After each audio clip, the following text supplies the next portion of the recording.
Hari ini dari pembacaan firman Tuhan yang telah saya baca, saya akan membawa kita belajar dengan satu tema adalah menjadi orang Kristen yang kuat dan diberkati.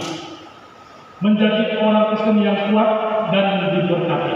Bapak Ibu sekalian, mari kita sama-sama berkata, saya harus kuat. 1, 2, 3. Saya harus kuat. Saya minta, siapa ingin kuat kesehatannya? Angkat tangan, puji Tuhan. Siapa ingin kuat keluarganya? Puji Tuhan. Siapa ingin kuat keuangannya? Semua. Siapa ingin kuat kemampuannya? Bapak Ibu sekalian yang dikasihi oleh Tuhan, di dalam Efesus pasal 6 ayat 10, firman Tuhan berkata di sana, akhirnya hendaklah kamu kuat di dalam Tuhan, di dalam kuat kuasa. Kekuatan dan diberkati oleh Tuhan, saya pikir bahwa ini semua jadi kerinduan kita semua. Kita tidak mau hidup dalam kelemahan apapun, dan juga kita tidak mau hidup dalam kekurangan. Dan kita rindu supaya berkat Tuhan ada dalam hidup kita. Ngapain kita tidak mau? Percuma kita menjadi orang Kristen, lalu ini tidak menjadi impian kita. Ini tidak mau menjadi kerinduan hati kita. Kita bertahun-tahun mengikuti Tuhan. Lalu upaya perjuangan kita dengan cara-cara yang lain. Bapak Ibu sekalian yang dikasihi oleh Tuhan, dalam firman Tuhan yang kita baca hari ini, Yosafat ketika ia menggantikan ayahnya sebagai seorang pemimpin, satu hal yang dia lakukan dalam hidupnya, dalam ayat yang pertama dikatakan ia memperkuatkan dirinya.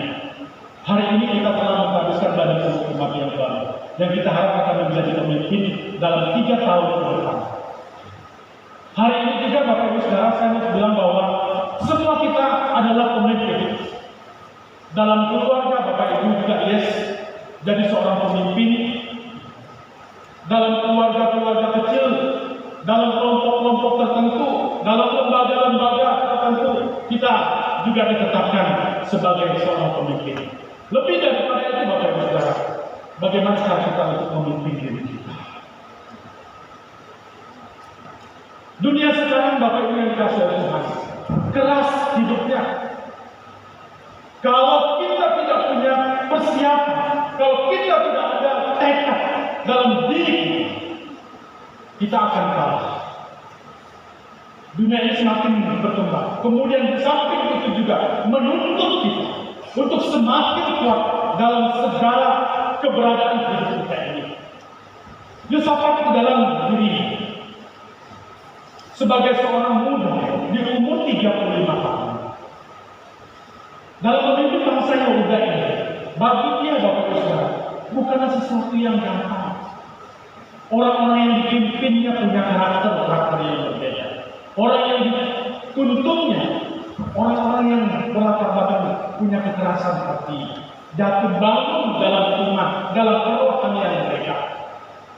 Kemudian belum lagi tantangan dari bangsa-bangsa yang ada di sekeliling bangsa Yehuda, yang siap berperang, yang siap untuk menghancurkan mereka. Ini menjadi beban. Ini menjadi persoalan bagi Yosafat dalam kepemimpinan. Oleh sebab itu Bapak Ibu Saudara, dalam bagian ini Yosafat mengambil satu sikap bagaimana dia bisa kuat untuk menghadapi semua ini. Oleh karena itu pada hari ini saya rindu untuk kita melihat pengalaman hidup dari Yosafat. Bapak Ibu yang dikasihi oleh Tuhan, kadang-kadang kita menjadi lemah. Kadang-kadang kita tidak bisa melakukan sesuatu dalam hidup kita. Ketika persoalan-persoalan dalam hidup kita hadapi, Bapak Ibu Saudara. Karena apa? Kita tidak memperkuatkan diri kita. Ada yang jatuh di dalam dosa, ada yang lemah, ada yang menjauhkan diri dari Tuhan. Karena mengapa? Tidak ada kekuatan yang dia lakukan di dalam dirinya sebagai orang yang percaya kepada Tuhan. Padahal Bapak Ibu Saudara, kalau masalah pergumulan, masalah badan, masalah kesusahan, sama.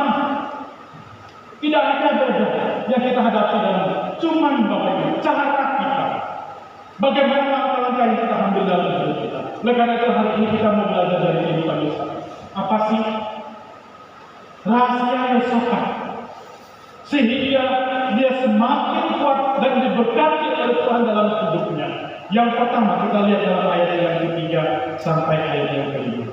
Yosafat menjadi kuat karena ia hidup mencari dan mendekat Tuhan dalam hidupnya. Dia mencari Tuhan dan mendekatkan hidupnya dengan Tuhan. Ini yang dia lakukan. Sebuah tindakan yang sangat positif, Bapak Ibu yang dikasihi oleh Tuhan. Yosafat dalam bagian ini, dia melihat pengalaman dari orang tuanya, dari kakeknya. Dia lihat siapa sih Raja Daud, para leluhurnya, orang-orang yang terdahulu pernah menjadi pemimpin sebelum dia. Kemudian ayahnya seperti apa kepercayaan mereka. Orang-orang ini Bapak Ibu, tokoh-tokoh Alkitab ini, seperti Daud, seperti ayahnya Raja Asa. Mereka juga orang yang biasa. Namun Bapak Ibu kekuatan mereka, keberhasilan mereka dituntun oleh Tuhan dalam kepemimpinan itu.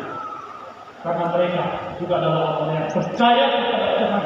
Mereka yang hidup mengandalkan Tuhan. Mereka juga yang adalah orang yang dekat dengan Tuhan dalam hidup mereka.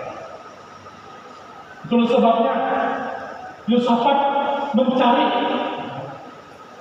bagaimana riwayat kehidupan pelayanan mereka, pekerjaan mereka. Kemudian yang lebih penting adalah ternyata para leluhur mereka, orang-orang tua mereka adalah orang-orang yang juga hidup dekat dan mengandalkan Tuhan. Bapak Ibu Saudara yang dikasihi oleh Tuhan, dalam ayat ini mengatakan bahwa mereka yang mencari, tidak mencari Baal. Dia tidak mencari Allah-Allah yang kekuatan yang ada pada dunia. Apa sih yang kita pikir sebagai seorang pemimpin? Tentu persenjataan itu sudah ada, pegawai itu sudah ada, kemudian juga tentara-tentara mereka sudah lengkap. Persenjataan pun saya pikir tidak ada menjadi kekurangan. Tapi hal ini yang menjadi utama. Keutamaan dalam kehidupan Yosafat bahwa hidup dekat dengan Tuhan adalah sangat penting.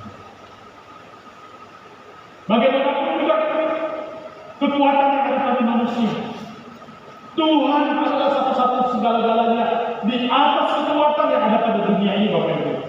Itu sebabnya Yosafat dalam bagian ini mengambil keputusan untuk dekat dengan Tuhan.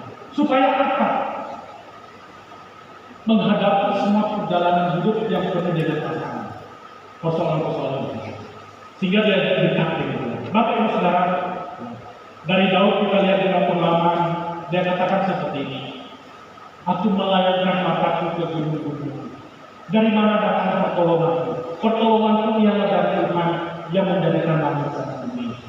Kemudian dia katakan, hanya dekat Allah saja aku berdoa. Daripadanya keselamatanku, gunung batu, kota benteng, pertahanan. Ini pernyataan mereka. Meskipun mereka adalah orang-orang hebat, meskipun mereka adalah orang-orang yang beradab, tetapi Tuhan itu tidak pernah mereka tinggalkan. Justru Tuhan yang lebih utama dalam hidup mereka, Bapak Ibu Saudara.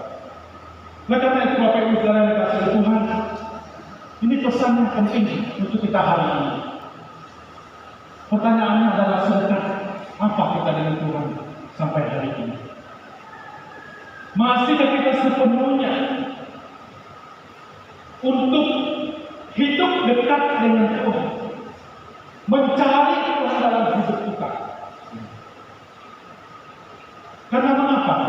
Tuhan yang kita percaya, Bapak Ibu Saudara, tidak pernah akan mengecewakan kita, tidak akan pernah melupakan kita, tapi Dia berjanji tetap tuntun, memelihara kita, menjaga kita, dan lebih daripada itu, Dia tahu apa yang kita butuhkan dalam hidup kita. Dia sumber segala-galanya, Bapak Ibu. Kekuatan kita, amunisi kita yang kuat itu hanya ada di dalam Tuhan. Banyak orang jatuh sekali lagi, banyak orang lemah karena hidupnya jauh dari Tuhan. Kalau kita dekat dengan manusia, Bapak Ibu Saudara, suatu saat kita akan dikecewakan. Pernah kan kita dikecewakan? Kamu dilupakan? Kamu disakiti? Yang jadinya teman, tapi kok pada akhirnya mengecewakan. Itulah manusia. Kadang-kadang kita ingin bersandar dengan orang yang punya kekuasaan. Kita bersandar dengan orang-orang yang kuat. Bapak Ibu Saudara, itu tidak menjamin. Semuanya tidak suatu saat. Kekuatan-kekuatan ini tidak akan menjamin untuk selama-lamanya. Tidak akan memberi kepada kita kekuatan kesehatan dan beban-beban. Itu yang kita alami ketika kita mengandalkan manusia dalam hidup kita. Tetapi Tuhan mau kita bersandar sepenuhnya kepada Dia. Kalau kita masih jauh-jauh, masih kurang-kurang, mari lebih dekat lagi Bapak Ibu. Jarang-jarang kita dengan Tuhan dalam doa, dalam persekutuan. Mari lebih dekat lagi Bapak Ibu. Ya. Karena bagaimanapun juga bahwa sumber kekuatan kita ini adalah Tuhan. Tuhan bilang seperti ini dalam Mazmur 34 ayat yang ke-18. Ketika kamu kecewa, ketika kamu patah hati, lembut hatimu, dekatlah dengan Tuhan. Jadi kalau ada orang-orang yang mengecewakan Bapak Ibu Saudara, mungkin karena masalah apapun juga itu, dekat dengan Tuhan. Jangan mengandalkan dukun, jangan mengandalkan kekuatan jimat, santet.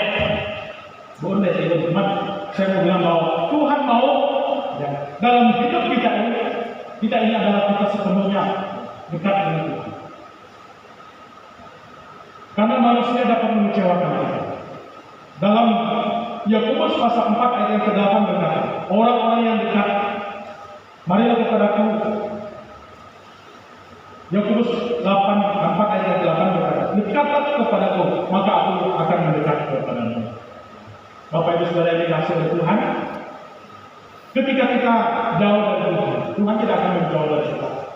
Dia tetap menunggu Bapak Ibu Saudara untuk dekat. Ketika kamu akan dekat, maka dia akan mendekat kepadamu. Dalam arti apa? Dalam segenap hidup kita, Tuhan mau hidup di dalam kita. Karena kekuatan kita ini hanyalah bersumber dari Tuhan. Buktinya kita lemah, kita jatuh sakit, kita lemah, suatu kita tidak berdaya. Itulah arti bahwa hidup kita ini sangat butuh Tuhan, Bapak Ibu Saudara. Sehingga Yosafat dalam bagian ini tidak ada pilihan yang lain, yang dia andalkan dengan kekuasaan, dengan kekuatan yang ada pada dia. Semuanya itu adalah lemah kalau bukan Tuhan ada di dalamnya dan ada di dalam Tuhan. Oleh karena itu Bapak Ibu yang saya kasih di dalam Tuhan adalah lagu yang kata, hanya dekat Allah saja aku tenang daripada yang atasnya. Lagu ini bisa menjadi sebuah pernyataan kita kepada Tuhan. Dalam Matius pasal yang ke-6 ayat yang ke-33 juga berkata, carilah Tuhan. Carilah Tuhan Allah dan kebenaran. Lebih dahulu kita mengutamakan Tuhan, maka semuanya itu akan disamakan kepada. Jadi satu-satunya yang menjadi keutamaan dalam hidup kita, kalau kita mau menjadi orang Kristen yang kuat, diberkati oleh Tuhan, yang pertama dalam bagian ini adalah dekat dan cari Tuhan dalam hidup kita. Jangan mengandalkan apapun, kekuatan apapun yang ada pada dunia ini, karena itu akan merugikan kita. Tapi ketika kita dekat dengan Tuhan, maka kekuatan Tuhan akan datang di dalam hidup kita. Yang kedua, rahasia yang kedua, ayat yang ke-6 dan ayat yang ke-10 adalah terima semua tantangan hidup kita. Hadapi semua cobaan, tantangan dalam hidup kita. Terima masalah dalam hidup kita. Hadapi semua tantangan cobaan itu dengan iman kepada Tuhan. Bapak Ibu Saudara, Yosafat dalam bagian bukan berarti dia tidak mengalami hal-hal yang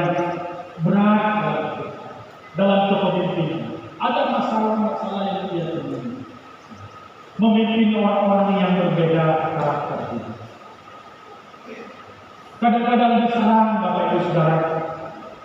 Belum lagi tekanan-tekanan dari bangsa-bangsa yang lain. Filistin orang Arab yang sewaktu waktu yang akan memerangi. Ini masalah-masalah yang besar bagi Yosafat. Tetapi dalam masalah ini Bapak Ibu Saudara, Yosafat berkata dengan tabah hati. Yosafat tetap hidup di jalan Tuhan. Dengan tabah hati dia tetap hidup di jalan Tuhan. Tidak pernah masalah-masalah yang dialami dalam hidupnya menggeserkan iman, keyakinannya kepada Tuhan. Tetapi dia tetap pada jalan Tuhan dalam hidupnya. Dia katakan dengan tabah dia menghadapinya Bapak Ibu Saudara. Karena kalau dia tidak pada jalan Tuhan, Tuhan tidak akan menolong dia. Tuhan bisa saja balik, tetapi masa itu dalam kondisi yang benar, Tuhan mau hadir dalam setiap persoalan-persoalan yang dialami orang ketika mereka berharap kepada dia. Yosafat dalam bagian ini menerima semua tantangan itu dalam hidup, dan Tuhan mengizinkan dia untuk menghadapi semuanya. Bapak Ibu Saudara yang dikasihi Tuhan, saya mau katakan bahwa justru dalam hal-hal yang sakit, justru dalam hal yang sulit, justru hal-hal yang membuat kita tidak yang berat-berat itu menghantar kita kepada kebaikan Bapak Ibu Saudara. Nah, kita lihat beberapa contoh dalam Alkitab. Kembali saya ambil contoh dari Daud dalam hidupnya Bapak Ibu Saudara. Ketika sebelum ia menjadi raja pun, ia diburu-buru loh hidupnya. Ia mau dibunuh oleh Raja Saul, sehingga Daud tidak sampai pura-pura menjadi orang gila di depan Tuhan. Banyak masalah-masalah Daud tidak dianggap oleh saudara-saudaranya ketika dia hadir di tengah-tengah melawan Goliat. Ini tantangan dalam memulai menuju sesuatu yang Tuhan telah persiapkan bagi dia. Sehingga pada akhirnya Daud juga tetap menjadi raja. Proses memang berat dalam hidup ini, Bapak. Dalam perjalanan iman kita memang berat. Kita lihat juga Yusuf juga dalam hidupnya Bapak Ibu. Dia tidak mengalami yang banyak baik-baik dalam masa-masa hidup. Yusuf dibuang oleh saudaranya, dijual lagi. Kemudian dia dijual kepada Potifar, dipekerjakan di sana. Lalu dipikirkan lagi Bapak Ibu. Dia dipikirkan oleh istri Potifar. Banyak masalah-masalah yang dialami. Lalu dia dimasukkan di penjara. Dia hidup di penjara dalam waktu yang cukup lama. Semua proses itu dia mengalami. Betapa sakitnya Bapak Ibu Saudara. Sakit dia melewati semuanya itu dalam, tetapi tidak mengubah keyakinan iman pengharapannya di dalam Tuhan. Dia tetap hidup dalam kekudusan. Dia tetap hidup dalam keyakinannya bahwa Tuhan dalam semuanya ini tentunya memproses dia.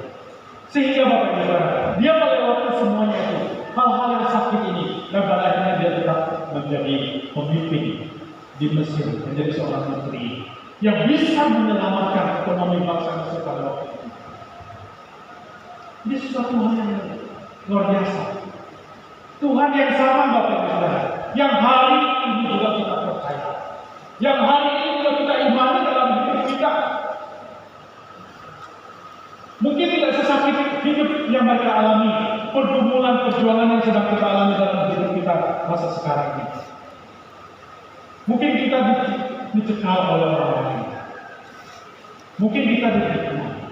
Mungkin Bapak Ibu dikatai seperti apa Bapak Ibu oleh orang lain. Itu adalah bagian dalam hidup kita yang harus Yesus saja diludahi. Yesus saja dihina, apalagi kita manusia. Tetapi tidak membuat kita di hadapan Tuhan itu serendah apa yang dikatakan dunia ini kepada kita. Berat pergumulan kita hadapi Bapak Ibu. Jangan khawatir. Jika kita tetap berserah sepenuhnya kepada Tuhan, Tuhan akan menolong kita. Tapi yang penting jangan kita jadi orang bersenang-senang. Jangan jadi seperti seorang bayi dalam kesenangan kita. Bayi Bapak Ibu sekarang memang dalam masa bayi, kadang-kadang mereka rewel, gampang sekali dengan hal-hal yang berat, suasana yang panas bisa membuat bayi resah, gampang sakit. Kena virus bisa sakit. Bapak Ibu Saudara yang dikasihi Tuhan, kita jadi orang kesenjangan menjadi orang kesenjangan. Sepatutnya sudah bahwa kita ini adalah orang yang menjadi orang Kristen yang sudah dewasa, yang mandiri, yang sudah teguh iman kita. Apapun masalah-masalah yang terjadi di dalam sebuah kelompok, dalam sebuah pelayanan, dalam BPJ barangkali, atau dalam sebuah lembaga, dalam sebuah kepanitiaan, biasanya ada beda-beda pendapat, beda pikiran, atau maunya jemaat ini, maunya orang ini seperti apa. Kadang-kadang kita dihantam dari belakang, kadang-kadang kita dilemahkan, lemah psikolog. Ya, itu tantangan, cobaan. Belum lagi sakit penyakit yang menghampiri kita.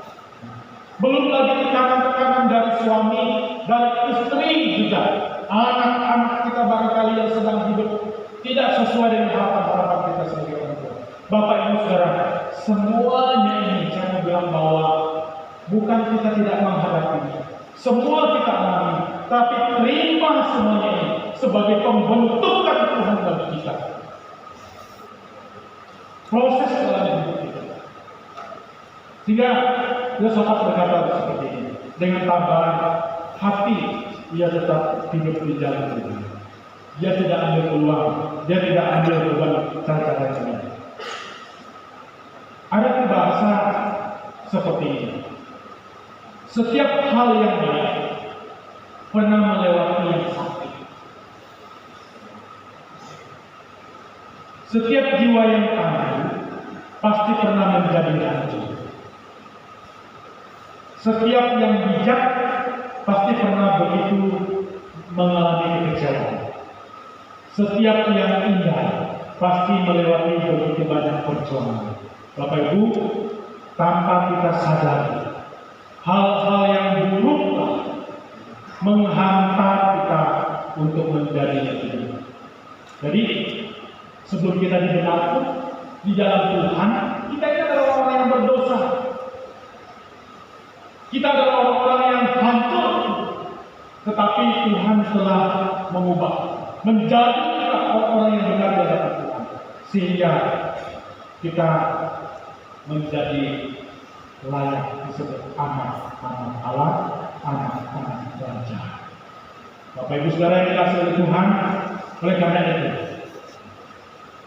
jika Bapak Ibu menghadapi masalah-masalah ini, sabarlah dan tabah hati. Jangan salah jalan. Jangan salah mempertimbangkan. Saya tidak mau pelayanan. Saya tidak mau melayani. Saya jauh dari Tuhan. Saya tinggalkan Tuhan. Tinggal kebetulan kita ini. Kita datang ke gereja tidak mau lihat si A, si D karena ada masalah. Bapak Ibu Saudara, kemana lagi? Di sini kita mencari Tuhan bersama.